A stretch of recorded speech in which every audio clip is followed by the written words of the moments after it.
Hello friend, कैसे हैं? उम्मीद करते हैं कि आप ठीक होंगे। इसके पिछले क्लास में आपको हम बताए थे एल्कोहल के साथ कुछ अभिक्रिया रिएक्शन को समझाए थे, ठीक है ना। अब आपको देखना है कि जो रिएक्शन है वो सल्फ्यूरिक अम्ल के साथ कैसे होता है। तो यहाँ पहले से भी हम लिख चुके हैं, आपको चीजों को समझा देते हैं, ध्यान से देखिए। ये एल्कोहल है यानी ROH, ये क्या है? एल्कोहल। H2SO4 ये सल्फ्यूरिक अम्ल है। इन दोनों का रिएक्शन यानी ये दोनों रिएक्शन करके क्या बनाएगा, तो हम आपको समझाते हैं चीजों को बिल्कुल इजी तरीके से। देखिए, OH एगो हाइड्रोजन पकड़ेगा और H2O बना देगा।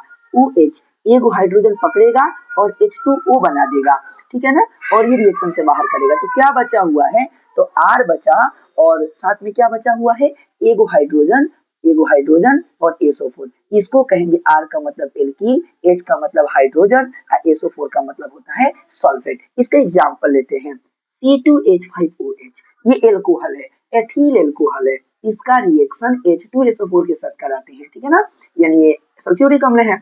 यहाँ OH जो है एगो हाइड्रोजन पकड़ेगा और बनाएगा जल, रिएक्शन से बाहर कर देगा। C2H5 यहाँ से एगो हाइड्रोजन बचा हुआ है और SO4 बचा हुआ है, तो लिख दिए।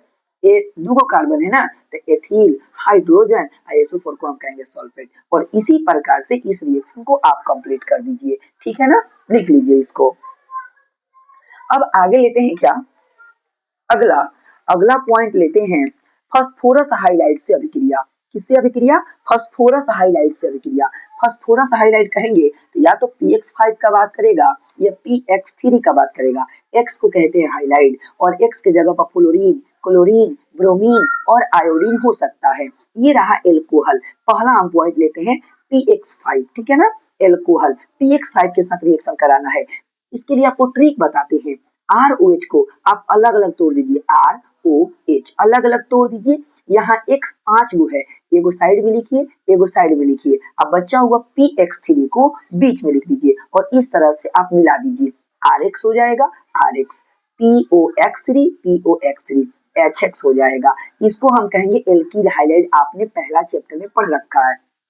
एग्जाम्पल लेते हैं, C2H5OH ये रहा एथिल एल्कोहल।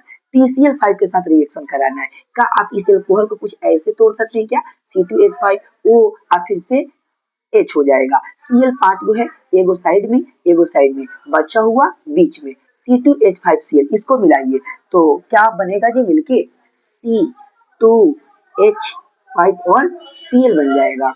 और यहाँ पे क्या बनेगा? POCl3 बन जाएगा और यहाँ पे HCl हो जाएगा। क्या हो जाएगा? HCl हो जाएगा। बताइए, यहाँ दो गो कार्बन है ना, तो इसको हम कहेंगे एथिल। क्या कहेंगे? एथिल। और CH को क्या कहा जाता है? Cl को क्या कहा जाता है? तो क्लोराइड कहा जाता है। एक रिएक्शन आपके लिए हम यहाँ दे देते हैं, प्रैक्टिस कर लीजिएगा। CH3OH हो गया, ठीक है ना, और PCl5 चाहे PI5 या PBr5 भी आप ले सकते हैं। इस रिएक्शन को आप कंप्लीट कर लीजिए, ठीक है, ओके। अब दूसरा पॉइंट हम बता देते हैं, दूसरा पॉइंट किसका है? तो दूसरा पॉइंट है एल्कोहल के साथ में हमें रिएक्शन कराना है PX3 का। किसका? PX3 का रिएक्शन कराना है। तो कैसे रिएक्शन होगा, इसके लिए भी बेहतरीन ट्रिक मैं बता देता हूँ, ध्यान से देखिए। R और OH को 3 बार लिख लीजिए। कितना बार लिख दीजिए? 3 बार लिखिए इसको। ये पहला चैप्टर में हम बताए थे इस तरह से कुछ एल्किल हाइलाइड में, आपको याद होगा। और यहाँ पे P लिखिए और X को कुछ ऐसे लिख दीजिए, ऐसे लिख दीजिए, ठीक है ना। अब आप यहाँ से इसको पकड़ के बाहर कर दीजिए, इसको और इसको मिला दीजिए साथ में। तो 3 गो R 3 गो X से मिलेगा तो 3RX बना लेगा। और ये H3PO3 बना लेगा, H3PO3 बना लेगा। एक एग्जाम्पल लेके समझा देते हैं, देखिए। CH3OH हो गया, इसका रिएक्शन I3 ले लेते हैं अब की बार, इससे करा देते हैं।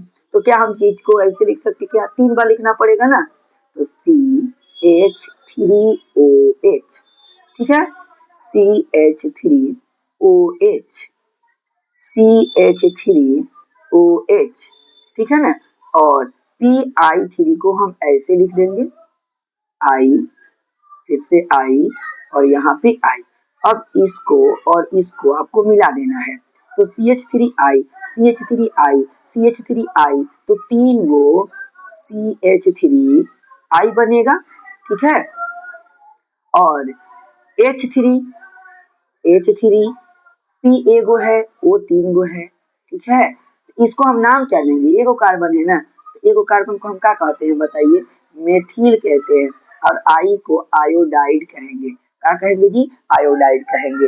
एक रिएक्शन आप लोग बना दीजिएगा, आपके लिए हम यहाँ एक रिएक्शन लिख देते हैं, C2H5 और OH, ठीक है, और PBr3। इस रिएक्शन को आप कंप्लीट कर दीजिएगा। ओके, यहाँ पे हम लोग लगभग 6 गो रिएक्शन को पढ़ लिए, ठीक है ना। फिर हम नेक्स्ट रिएक्शन के लिए वीडियो बनाते हैं। ओके।